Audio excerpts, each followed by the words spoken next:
അന്ന് ഭൂമിയിലുദിച്ച നീലസൂര്യൻ ഒടുവിൽ ആ രഹസ്യം കണ്ടെത്തിയിരിക്കുകയാണ് ശാസ്ത്രലോകം. 2 പതിറ്റാണ്ട് മുൻപാണ് ഭൂമിയിൽ അത്തരത്തിൽ ഒരു വിചിത്ര പ്രതിഭാസം ഉണ്ടാകുന്നത്.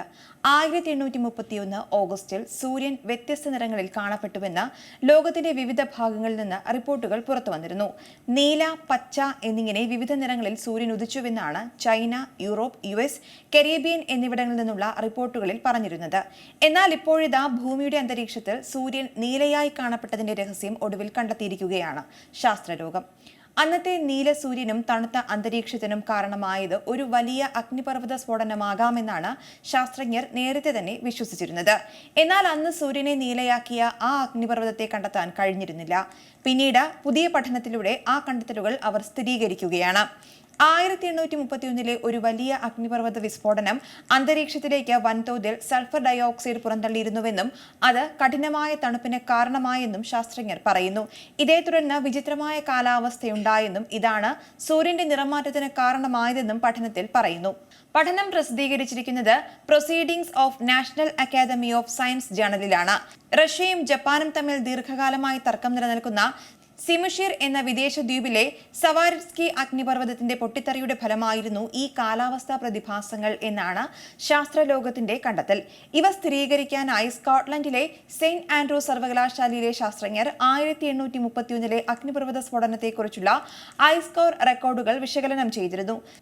സിമുഷിർ ഒരു വിദൂര ദ്വീപായതിനാൽ സ്ഫോടനം നേരിട്ട് നിരീക്ഷിച്ചതിനെക്കുറിച്ചുള്ള രേഖകൾ ലഭ്യമല്ലെന്നും അവർ വ്യക്തമാക്കിയിട്ടുണ്ട്. അഗ്നിപർവ്വതത്തിൽ നിന്നുള്ള ചാരം വിശകലനം ചെയ്തതിൽ നിന്ന് 1831 സ്ഫോടനത്തിന്റെ കൃത്യമായ സമയവും അതിന്റെ വ്യാപ്തിയും കണ്ടെത്താനായിട്ടുണ്ടെന്നും ഗവേഷകർ പറയുന്നു. എന്നാൽ ഈ പൊട്ടിത്തെറി ഇന്നാണ് സംഭവിക്കുന്നതെങ്കിൽ 1831 ഉണ്ടായതിനേക്കാൾ വലിയ പൊട്ടിത്തെറി ആയിരിക്കുമെന്ന് കരുതുന്നില്ലെന്നും കാലാവസ്ഥാ വ്യതിയാനം കാരണം അടുത്ത വലിയ പൊട്ടിത്തെറി എപ്പോൾ എവിടെ സംഭവിക്കുമെന്ന് പ്രവചിക്കുന്നത് ബുദ്ധിമുട്ടാണെന്നും പഠനത്തിൽ പങ്കെടുത്ത വിൽ ഹച്ചിസൺ പറയുന്നു. 1831 അഗ്നിപർവ്വത സ്ഫോടനം മാത്രമല്ല, അതിനു മുൻപും അഗ്നിപർവ്വത സ്ഫോടനങ്ങൾ ഭൂമിയുടെ കാലാവസ്ഥയെയും അന്തരീക്ഷത്തിനെയും സാരമായി ബാധിച്ചിട്ടുണ്ടെന്നും പഠനങ്ങൾ വ്യക്തമാക്കുന്നുണ്ട്. 1815 ഇന്തോനേഷ്യയിലെ തമ്പോറ അഗ്നിപർവ്വതം പൊട്ടിത്തെറിച്ചത് വേനൽക്കാലമില്ലാത്ത ഒരു വർഷത്തിന് പോലും കാരണമായിരുന്നു. 24 ക്യൂബിക് മൈൽ വാതകങ്ങളും പൊടിയും പാറയുമാണ് ആ സ്ഫോടന ഫലമായി അന്തരീക്ഷത്തിലേക്ക് പുറംതള്ളിയത്. ഇത് ആഗോള താപനില കുറയുന്നതിന് കാരണമായിരുന്നു. ഉത്തരാർദ്ധഗോളത്തിൽ 1 ഡിഗ്രി സെൽഷ്യസ് വരെ എത്താനും ഇത് കാരണമായി. 1991 ഫിലിപ്പൈൻസിലെ പിനാറ്റുബോ അഗ്നിപർവ്വത സ്ഫോടനം ഇതുവരെ അളന്നതിൽ വെച്ച് ഏറ്റവും കൂടുതൽ സൾഫർ ഡയോക്സൈഡ് പുറത്തുവിട്ട സ്ഫോടനമായിരുന്നു. ഇത് 3 വർഷം വരെ ആഗോള താപനില 0.5 ഡിഗ്രി സെൽഷ്യസ് ആക്കുകയും ചെയ്തിരുന്നു. അതേസമയം ഈ നൂറ്റാണ്ടിൽ ഭൂമിയിലെ ജീവന് അപകടകരമാകുന്ന വിധത്തിൽ സമാനമായ അഗ്നിപർവ്വത സ്ഫോടനം ഉണ്ടാകാനുള്ള സാധ്യത 6-ൽ 1 ശാസ്ത്രജ്ഞർ പറയുന്നു.